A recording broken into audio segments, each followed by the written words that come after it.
जय हिंद। सबको फ्री पढ़ाएंगे, 2-2 लाख बचाएंगे। आवाज आ रही है, नहीं आ रही आपको? एक बार कमेंट बॉक्स में लिख करके बताइए। आवाज आ रही होगी मुझे लगता है। और आज आप सब बच्चों पर काम का बर्डन बढ़ गया है, क्योंकि लगातार आप देख रहे हैं कि कक्षाएं आपकी बैक टू बैक होंगी और अभी तो अग्रिम कक्षाओं के लिए व्यवस्था तैयारियां चल रही हैं। जो बच्चे निःशुल्क कोचिंग, निःशुल्क पुस्तक योजना में जुड़ना चाहते हैं और अभी 5000 बच्चे जिनको निःशुल्क पुस्तकें दी जाएंगी, तो वो ऑनलाइन आवेदन कर सकते हैं। टेलीग्राम चैनल एक पहल इंडिया ज्वाइन करके, फिर वहाँ से गूगल फॉर्म का लिंक दिया हुआ है, उस पर जाकर के वो ऑनलाइन आवेदन करें और फिर कक्षाओं के लिए उनको प्रवेश मिलेगा और साथ के साथ उन्हें निःशुल्क पुस्तक योजना में चयन मिलने पर किताब मिलेगी। इसके बारे में अधिक जानकारी के लिए दूसरा वीडियो दे दिया गया, उसका लिंक इसके बायो में डिस्क्रिप्शन में मिल जाएगा। देखिए, अभी हम बात कर रहे थे कि ये महीना आपके लिए बहुत महत्वपूर्ण है, क्योंकि शायद आपको आवाज अब ठीक आ जाए। और क्योंकि समसामयिक विषयों में से बहुत सारे विषय ना हम कोचिंग में पढ़ते हैं और ना ही हम खुद सेल्फ पढ़ते हैं। और ऐसे विषय जिनकी प्रतियोगी परीक्षाओं में सवाल पूछ जाते हैं, जैसे यूपीएससी जब सवाल पूछता है, तो हम समसामयिक विषयों को बहुत कम कनेक्ट कर पाते हैं। अभी हम ये देख रहे हैं कि अलग अलग पार्ट बना करके अध्ययन करना शुरू किया है। जैसे इससे पहली क्लास आपने देखी थी, जिसमें वार्षिक सूचकांक की रिपोर्ट्स को हम सम्मिलित करते चल रहे हैं। तो GS paper first, second, third, fourth, इन चारों पूछा जाएगा। और इसके बाद दूसरा जो है वो अभी इसमें हम सरकार की योजनाओं का अध्ययन करेंगे, जिनमें अभी हाल ही में बजट पास किया। और इस बजट को जब 2024-25 बजट को हम पढ़ते हैं तो देखते हैं कि हमारी जो वित्त मंत्री है, उन्होंने इस बजट में एक नई बात कही कि माननीय प्रधानमंत्री एक ऐसा ख्वाब देखते हैं जिसमें 2047 तक हम भारत को विकसित बनाना चाहते हैं। पहली बात तो ये समझे कि 2047 क्यों कहा गया है। देखो, मेरे स्क्रीन पर पीछे दिखाई दे रहा है, ये माननीय हमारे प्रधानमंत्री जी हैं, नरेंद्र मोदी जी, और इन्होंने ये बात कही है कि हम 2047 तक भारत को विकसित बनाना चाहते हैं। पहली बात, विकसित भारत 2047 क्यों कहा, मतलब 2030 क्यों नहीं कहा, 2035 क्यों नहीं कहा, 2045 क्यों नहीं कहा? इसके पीछे की एक थ्योरी है कि भारत को आजाद हुए उसमें 100 वर्ष हो जाएंगे और 100 वर्षों में हम भारत को विकसित नहीं बना पाए, तो हमारा एक लक्ष्य का भी टाइम में हम 100 वर्षों में भारत को विकसित राष्ट्र बनाने में कामयाब हासिल करेंगे। उसके अंतर्गत क्या क्या लक्ष्य रखे गए हैं, किन किन चीजों को सम्मिलित किया गया है, कौन कौन सी योजनाएं चालू की जाएंगी जिससे भारत विकसित बनेगा। आप अपने डायरी, पेन और लेकर साथ बैठो, क्योंकि नेसेसरी कर दिया गया है कि आपके नोट्स रोज ऑफलाइन कक्षाओं में चेक होंगे, उसके बाद आपको ऑफलाइन कक्षाओं में प्रवेश मिलेगा। तो ये सेकंड डायरी है जिसमें आपको होमवर्क शुरू करना है, अपना नोट्स बनाना शुरू करना है। कैसे बनाने हैं, देखो मैंने वही तरीका आपको बार बार लिख के दिखा रहा हूं कि यहाँ हमने 2024 में प्रस्तावित सरकारी योजना, जिसमें हमने ये देखा है कि कोई एड इसमें आ गया था आपके,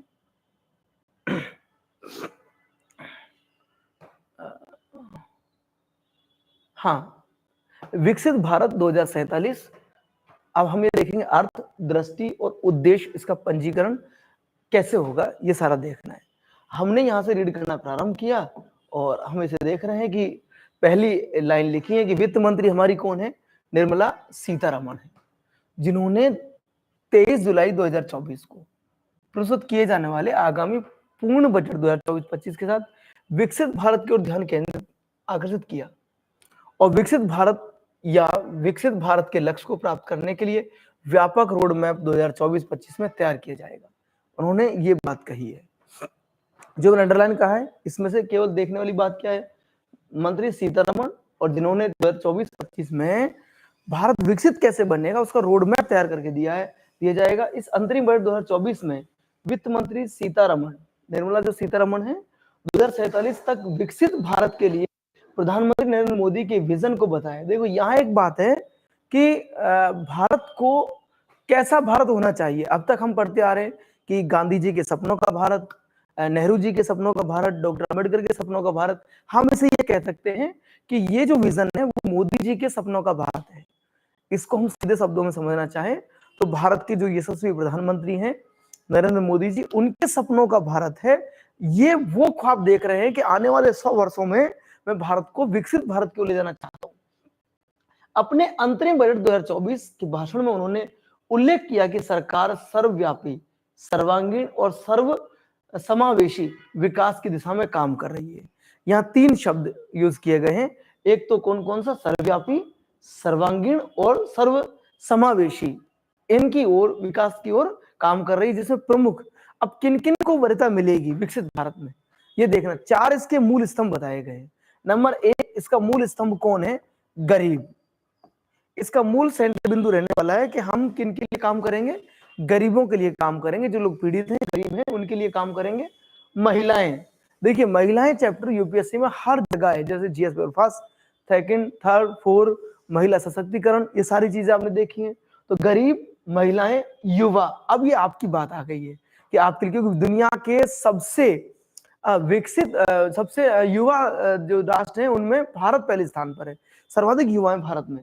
और अन्नदाता किसान, 4 मूल स्तंभ हैं विजन 2047 के। एक तो गरीब, एक महिलाएं, एक आपको किसान और एक युवा, आप खुद। ठीक है, 4 स्तंभ है। इससे हम आगे चलते हैं।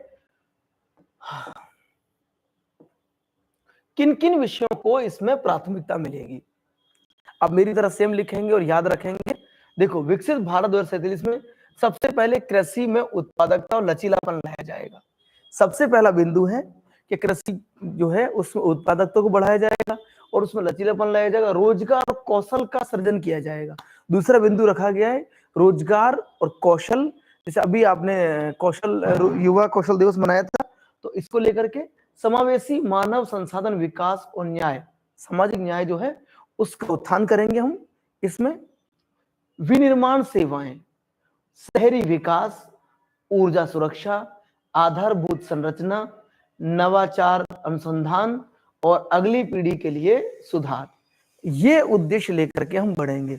अब आपसे पूछेगा क्या, जैसे प्रारंभिक परीक्षाओं में जब पूछा जाता है, आरडीएस में पूछा जाए, स्टेट पीसीएस में पूछा जाए, या फिर आपसे यूपीएससी स्तर पे पूछा जाए, तो वैकल्पिक जब प्रश्न पूछे जाएंगे तब पूछा जाएगा निम्न में से कौन से जो उद्देश्य हैं जिनको प्राथमिकता मिली है, तो 1 और 2 सही है, 1, 2, 3 सही है, इस तरीके से सवाल पूछा जाता है।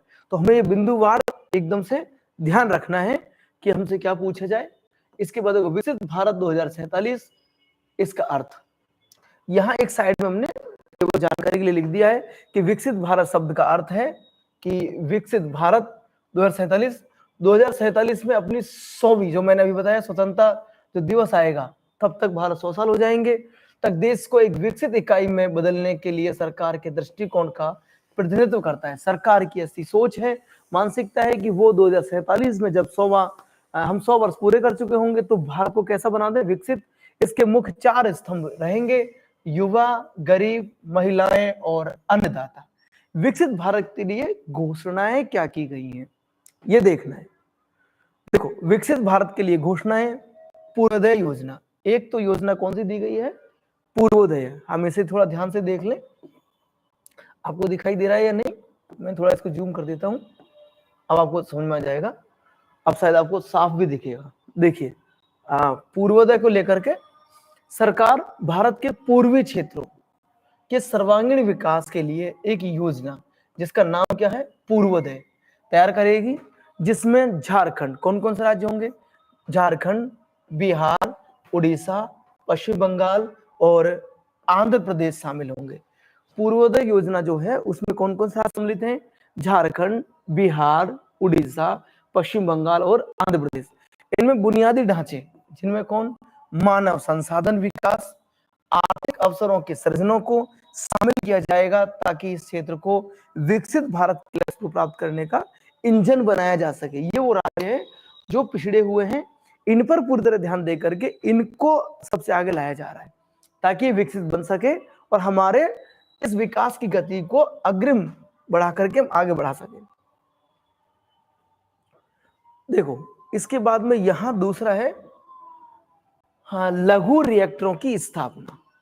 ये देखना है, परमाणु ऊर्जा के विकसित भारत का एक बहुत महत्वपूर्ण हिस्सा होने की उम्मीद है, जो परमाणु ऊर्जा है उसको लेकर के। इस लक्ष्य को प्राप्त करने के लिए भारत सरकार जो है लघु रिएक्टरों की स्थापना, भारत लघु मॉड्यूलर रिएक्टर के अनुसंधान और विकास तथा परमाणु ऊर्जा के लिए नई प्रौद्योगिकियों के अनुसंधान और विकास के लिए निजी क्षेत्र के साथ साझेदारी करेगी।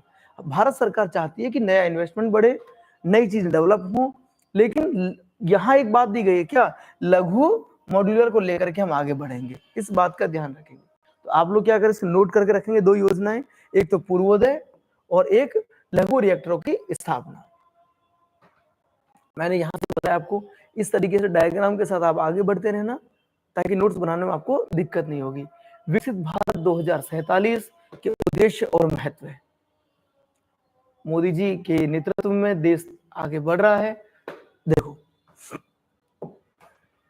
आपको साफ दिखाई दे रहा है कि नहीं, और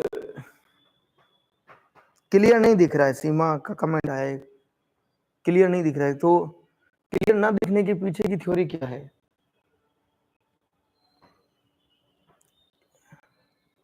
एक बार स्क्रीन पर टच करना,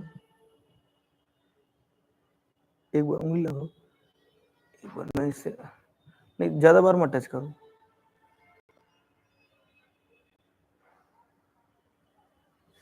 इसकी सेटिंग एक बार दोबारा चेंज करके देखना।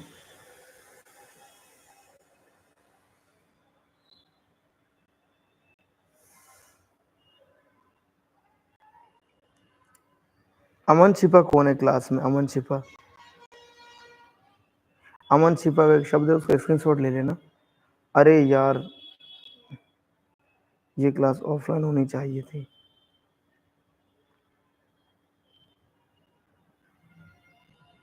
रेशमा बड़गोटा, लाइट ऑफ करना एक बार, ये अमन छिपा कह रहा है कोई, इसकी सेटिंग चेंज करो ना एक बार।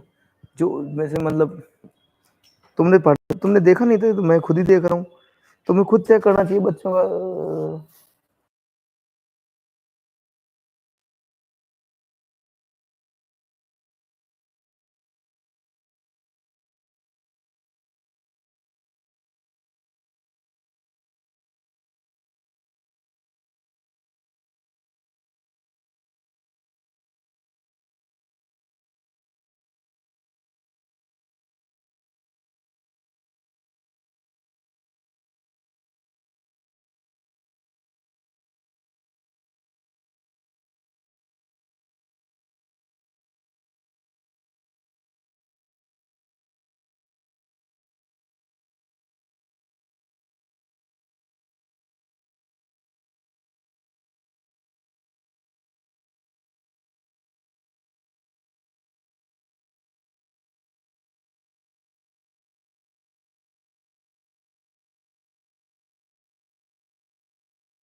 ये तुम कंप्यूटर पे बैठते हो ना, तुम्हें ध्यान रखना चाहिए कंप्यूटर पे।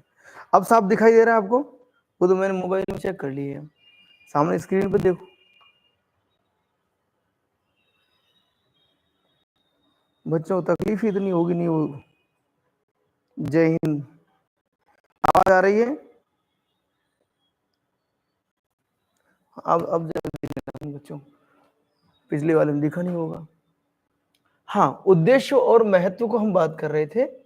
देखो क्या क्या उद्देश्य हो सकते हैं, मैं यहाँ रीड करके बता रहा हूँ क्योंकि टॉपिक में उद्देश्य क्या क्या है। नंबर 1, विकसित भारत विजन आधुनिक बुनियादी ढांचे और प्रकृति के साथ सामंजस्य स्थापित करते हुए एक समृद्ध भारत का निर्माण करना। ये आप सबने देख लिया कि हम विकसित बनाएंगे तो समृद्ध भारत हो, तथा सभी क्षेत्रों के नागरिकों को अपनी क्षमताओं तक पहुंचने के अवसर प्रदान करना। इसका मतलब यहाँ हम कोई भी व्यक्ति जो उसके अंदर अपनी अपनी क्षमता है, किसी भी क्षेत्र में वो जाना चाहता है, उस क्षेत्र में उसको ऐसे अवसर उपलब्ध करवाएं कि वो आगे बढ़े। अगर हर एक नागरिक का विकास होगा तभी भारत का विकास होगा। ठीक है, इसके बाद वित्त मंत्री ने अपने बजट 2024 भाषण में कहा कि विकसित भारत के विजन को साकार करने के लिए राज्यों में विकास और समृद्धि सक्षम सुधारों की आवश्यकता है। इस प्रकार राज्य सरकारों को बुनियादी ढांचे के विकास के लिए उनके संसाधनों आवंटन का समर्थन करने के लिए दीर्घकालिक ब्याज मुक्त ऋण के रूप में 1.5 लाख करोड़ रुपए का प्रावधान प्रस्तावित है। यहां विकसित भारत बनाने के लिए अगर कोई व्यक्ति कोई नया रचनात्मक कार्य करेगा, नया रोजगार सृजित करेगा, तो उसके लिए ब्याज जो है वो कम कीमत पर मिले और लंबे समय तक मिले, कि उसको ब्याज चुकाने की अवधि कैसी हो, कम हो।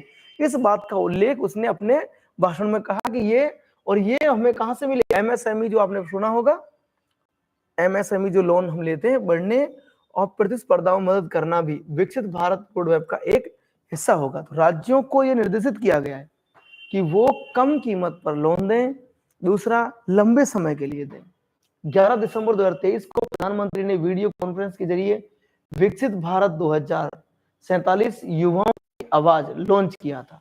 ये प्रधानमंत्री नरेंद्र मोदी जी का एक कार्यक्रम था जिसका पोस्टर आपने देखा होगा यूट्यूब पर भी। लॉन्च के मौके पर उन्होंने व्यक्ति के व्यक्तित्व विकास के शैक्षणिक संस्थाओं की भूमिकाओं पर प्रकाश डाला। उन्होंने कहा कि कोई भी राष्ट्र तभी विकसित होता है जब उसके लोगों का विकास होता है। अगर प्रत्येक नागरिक का विकास हुआ है तभी विकसित राष्ट्र बन सकता है। मतलब इसमें तुम सब जो जो योगदान दोगे, आप सब बच्चे पढ़ाई करके, कोई जॉब करके या नई कंपनियां डेवलप करके, तो ही भारत क्या होगा, विकसित राष्ट्र बन पाएगा। उन्होंने विकसित भारत के साझा लक्ष्यों को हासिल करने के लिए हर विश्वविद्यालय के छात्रों और युवाओं की ऊर्जा को दिशा देने की जरूरत पर भी जोर दिया। मतलब एक बात साफ है कि जो मैं कह रहा हूं, प्रधानमंत्री मोदी जी ने ये कहा कि अगर युवाओं को सही दिशा दी गई, उनकी ऊर्जा को सही दिशा दी गई, तो यह देश सही दिशा में जाएगा और हम सच में ही विकसित राष्ट्र बना पाएंगे। विकसित भारत 2047 युवाओं की आवाज विकसित भारत के विजन को साकार करने के लिए, मैं इसे थोड़ा जूम कर देता हूं, शायद आप बच्चों को और आसानी होगी। अब बताइए, क्योंकि अभी पहली क्लास है तो आपको समझ में आएगा कि कहां तक। अब शायद आपको साफ दिख रहा हो इस पीपीटी में। युवाओं की आवाज को विकसित भारत के विजन को साकार करने के लिए शुरू किया गया है, जो भारत के भाग्य में दृढ़ विश्वास, अटूट समर्पण और लोगों के विशेष रूप से युवाओं की विशाल क्षमता और प्रतिभा की गहन मान्यता की मांग करता है। प्रधानमंत्री ने युवाओं को विकसित भारत 2047 के लिए युवाओं के विचार नामक युवा आंदोलन के माध्यम से परिवर्तनकारी एजेंडे में शामिल होने का निमंत्रण भी दिया है। देखिए, जब बजट पास होता है उससे पहले प्रधानमंत्री, जैसे अभी ये बात कर रहे हैं, हर राज्यों मुख्यमंत्री भी क्या करते हैं, बजट समीक्षा की मीटिंग रखते हैं, तो आप सबको उसमें आमंत्रित किया जाता है, आपके विचार आमंत्रित किए जाते हैं। तो राजस्थान सरकार में जैसे आपने देखा होगा कि स्टेट गवर्नमेंट भी क्या है, आपसे सलाह लेती है कि आप कोई सुझाव दें। तो विकसित भारत की ओर अगर आप भारत को देखना चाहते हैं तो प्रधानमंत्री ने आपसे कहा है कि आप खुद इसमें अपने विचारों को सम्मिलित करें कि हम नया क्या करें, नवाचार। उन्होंने सभी से अपनी सीमाओं से आगे बढ़कर विकसित भारत 2047 के विजन में अपने विचारों का योगदान देने का आग्रह किया है। प्रधानमंत्री ने इस अभियान से अधिकाधिक युवाओं को जोड़ने के लिए भारत के प्रत्येक विश्वविद्यालय और कॉलेज में विशेष अभियान चलाने का सुझाव दिया है। उन्होंने कहा कि भारत के प्रत्येक विश्वविद्यालय में, कॉलेज में युवाओं को इससे जोड़ने का, अपने विचार रखने का अवसर देना चाहिए ताकि और नए विचार आ सके। इसके बाद सरकार ने विकसित भारत से संबंधित आइडियाज पोर्टल की शुरुआत की है। इसके लिए आप विचार कहां दे सकते हैं, उसके लिए पोर्टल शुरू किया गया, आइडियाज पोर्टल, इस पर जाकर हम इसकी अपनी जो विचार है वो दे सकें ताकि 5 अलग अलग थीम पर सुझाव दिए जा सके। सरकार तीव्र जनसंख्या वृद्धि और जनसांख्यिकी परिवर्तनों से उत्पन्न चुनौतियों पर व्यापक रूप से विचार करने के लिए एक उच्च स्तरीय समिति गठन करेगी। यह समिति विकसित भारत के लक्ष्यों से संबंधित इन चुनौतियों से निपटने के लिए व्यापक सिफारिशें करेगी। एक तो यहाँ समझने वाली बात है कि हमारे लिए सबसे महत्वपूर्ण क्या है, आइडियाज पोर्टल, ठीक है, और युवाओं की आवाज, जहां से प्रश्न बन सकता है। 2 बातें हमें ध्यान रखनी है इसमें एक डिजिटल भविष्य का उदय या तेजी से आगे बढ़ती डिजिटल प्रौद्योगिकी भौतिक दुनिया को नया आकार देगी। जीवन शैली डिजिटल को लेकर के आपसे पहले भी यूपीएससी ने इस कीवर्ड से सवाल पूछा है, ठीक है। डिजिटल प्रौद्योगिकी भौतिक दुनिया को नया आकार देगी, जीवन शैली को नया आकार देने वाले अभूतपूर्व नवाचार अंतरिक्ष महासागर और डेटा जैसे साझा संसाधनों के लिए वैश्विक प्रतिस्पर्धा का माहौल हम तैयार करेंगे। आर्थिक विकास, सतत विकास, लक्ष्य जीवन और व्यापार को आसान बनाने में सुधार, उन्नत बुनियादी ढांचे और सामाजिक कल्याण पहलों को बढ़ावा देने की परिकल्पना की गई है। आपने देखा कि इसके अंतर्गत हमने जो लक्ष्य रखे हैं उनमें सबसे ज्यादा भागीदारी प्रधानमंत्री ने दिया है कि युवाओं की होनी चाहिए। कहीं से थोड़ी मिस्टेक हो रही है इसमें।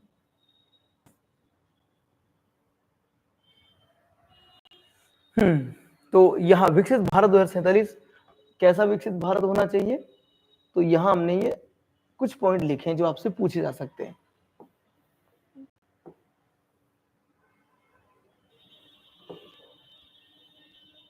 देखिए हेडिंग डाल के यहाँ लिखना है कैसा होगा 2047 में विकसित भारत। अच्छा, ये जो जीवन की वजह से ऐसा हो रहा है।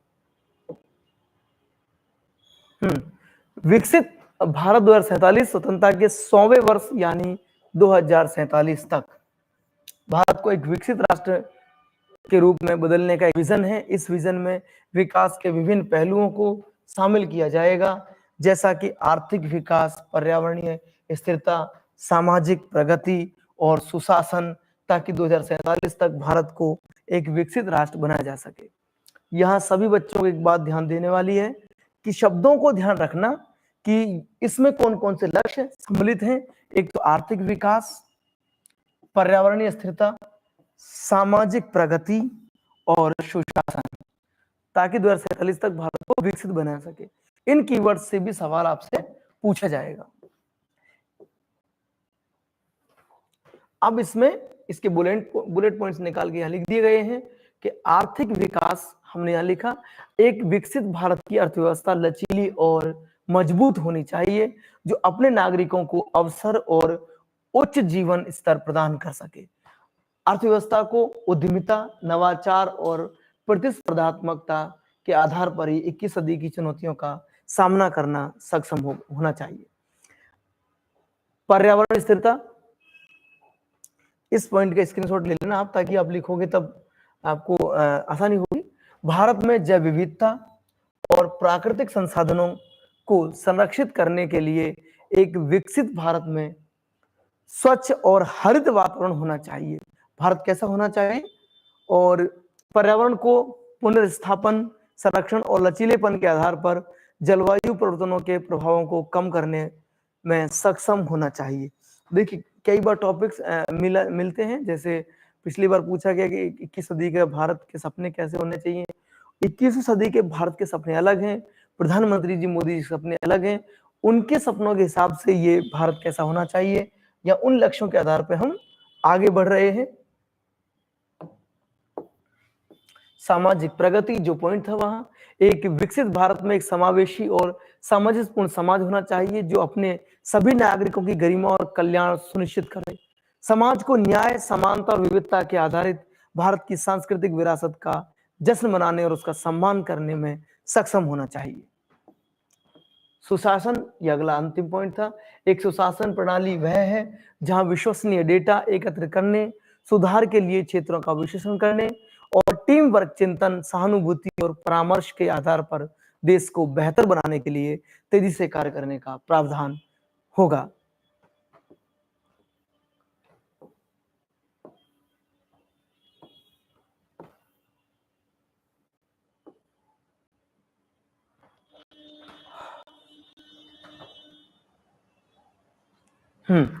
विकसित भारत 2047 में पंजीकरण कैसे कर सकते हैं।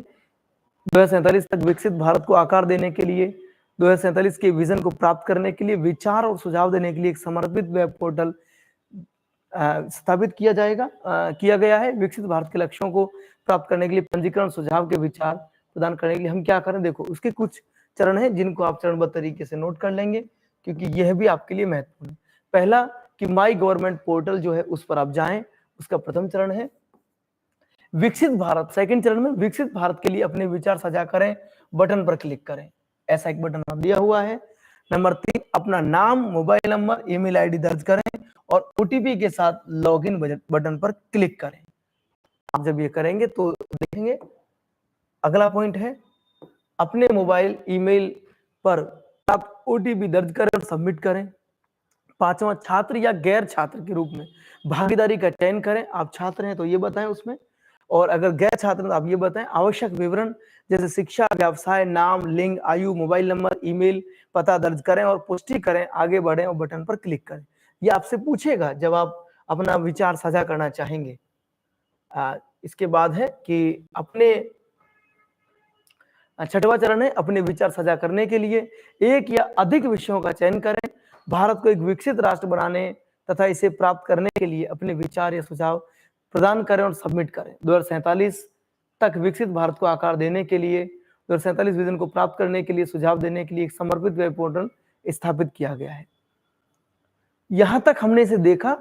अब हमें जो देखना है, हमें देखना है ये कि प्रारंभिक परीक्षाओं में सवाल कैसे पूछे जाएंगे। मैंने कहा पहले हम जो आज की कक्षाएं लगी हैं उन कक्षाओं को जब आंसर राइटिंग अपनी डायरी में कर रहे होंगे, ध्यान से 1 या 2 बार रीड करें। इसके बाद एक कक्षा में मैं आपसे इससे जुड़े हुए प्रश्नों की चर्चा करूंगा। उस चर्चा में आपको ये पता चलेगा कि हमें कुछ याद हुआ नहीं। अगर आपको बात समझ में लाइव में नहीं आ रही है तो आप स्वतंत्र हैं ऑफलाइन कक्षाओं में पूछने के लिए। इसके लिए प्रॉब्लम कक्षाएं या प्रॉब्लम सॉल्यूशन क्लास हम ऑफलाइन कक्षाओं के दौरान रख सकते हैं ताकि आपको चीजें समझ में आ जाएं। और अभी आज 2 कक्षाएं हुई हैं आपकी, अभी 6 कक्षाएं जो होनी है। जैसे मान लीजिए कल 1 क्लास और बढ़ जाएगी, इसके बाद तीसरी हो जाएगी। आज 2 क्लास हुई है, तीसरी कक्षा बढ़ जाएगी, उसके बाद में चौथी कक्षा बढ़ेगी और 5 तारीख तक आपकी 6 कक्षाएं बढ़ जाएंगी और 6 डायरी में हम लोग नोट कर चलेंगे। कोशिश करेंगे कि इन अक्टूबर तक हम सिलेबस को बहुत बेहतरीन तरीके से कवर कर लें। और जो भटकाव की स्थिति है बच्चों में, क्योंकि आप देख रहे हैं कोचिंग इंडस्ट्री में लगातार जो माहौल है, उस भटकाव की स्थिति से बाहर निकल के हम समर्पण के भाव की ओर बढ़ें ताकि हम देश में कुछ नया सर्जित कर सकें। मेरी शुभकामनाएं आपको। आज की दोनों कक्षाएं बेहतर रही होंगी।